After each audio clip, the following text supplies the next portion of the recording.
बिस्मिल्लाहिर्रहमानिर्रहीम सल्लल्लाहु अला हबीबिही मुहम्मदिन व आलिही व सहबिही वसल्लम। अस्सलामु अलैकुम। दुरूद पाक के इतने ज़्यादा फ़ज़ाइल, इतने ज़्यादा बरक़ात हैं कि दुरूद पाक तो खूबसूरत मोती है, खूबसूरत मैजिक है, जिसको हम मैजिक ही कह दें कि जब हम दुरूद पाक पढ़ते हैं तो इसके इतने फ़ज़ाइल, इतने बरक़ात हैं कि हम बयान ही नहीं कर सकते। मैं आपको दुरूद पाक के चंद एक गुलदस्ते की सूरत में यूँ पेश करूँगी। चंद फ़ज़ाइल बहुत सारे लोग मिलते हैं, कहते भी हैं कि जनाब रोज़ी में बरकत का कोई वजीफ़ा बता दें, मुश्किल हल हो जाए, उसका कोई वजीफ़ा बता दें। मगर अगर दुरूद पाक को इस नज़र से देखा जाए कि दुरूद पाक कब कब, कहाँ कहाँ और कैसे कैसे काम आता है।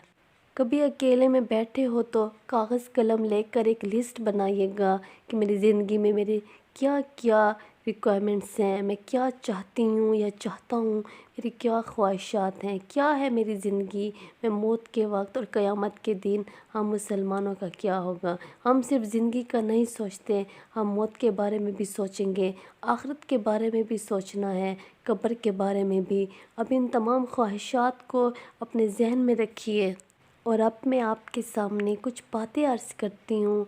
ये बातें अपने जहन में रखिए, मुख्तसर सी बातें हैं कि मदनी फूलों से हम बरकतें लौटेंगे।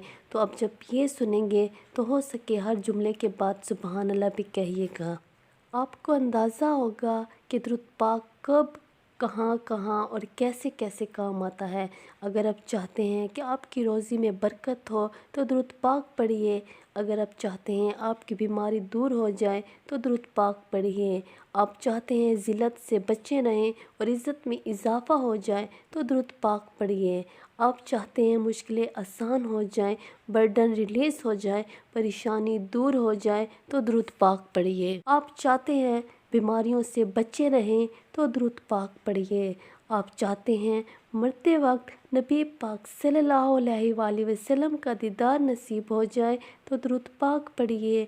बल्कि अगर आप ये चाहते हैं कि आप ऐसे देखें कि नबी पाक सल्लल्लाहु अलैहि वसल्लम अपने मुबारक हाथों से कब्र में उतार रहे हैं तो दुरूद पाक पढ़िए। आप चाहते हैं कि कब्र नूर सल मुस्तफ़ा से जगमगाती रहे तो दुरूद पाक पढ़िए। क़यामत के दिन नबी पाक सल्लल्लाहु अलैहि वसल्लम के परचम तले जमा होना चाहते हैं तो दुरूद पाक पढ़िए। और सरकार सल्लल्लाहु अलैहि वसल्लम के हाथों जमे कौसर पीना चाहते हैं तो दुरूद पाक पढ़िए।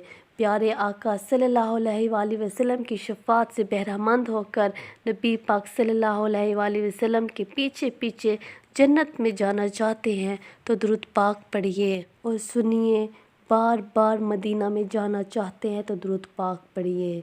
प्यारे मोहम्मद सल्लल्लाहु अलैहि वसल्लम का दीदार करना चाहते हैं तो दुरूद पाक पढ़िए। अब मुझे बताएं, कुछ और रह गया एक मुसलमान के लिए? जो कुछ उसे चाहिए, उसे ज़िंदगी अच्छी गुजारनी है, इज़्ज़त वाली गुजारे, परेशानियों से बचा रहे, रोज़ी में बरकत हो, दुनिया वाले उसकी इज़्ज़त करें, मौत के वक्त मोहम्मद सल्लल्लाहु अलैहि वसल्लम का कुर्ब हो, कब्र में नूर मुस्तफ़ा सल्लल्लाहु अलैहि वसल्लम की रोशनी हो, तो इससे ज़्यादा और क्या चाहिए।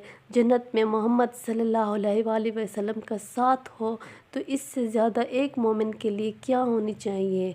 यही सबसे बड़ी ज़िंदगी, खूबसूरत ज़िंदगी इसी में है कि हम दुरूद पाक कसरत से पढ़ें और बड़ी मोहब्बत से पढ़ें इंशाअल्लाह।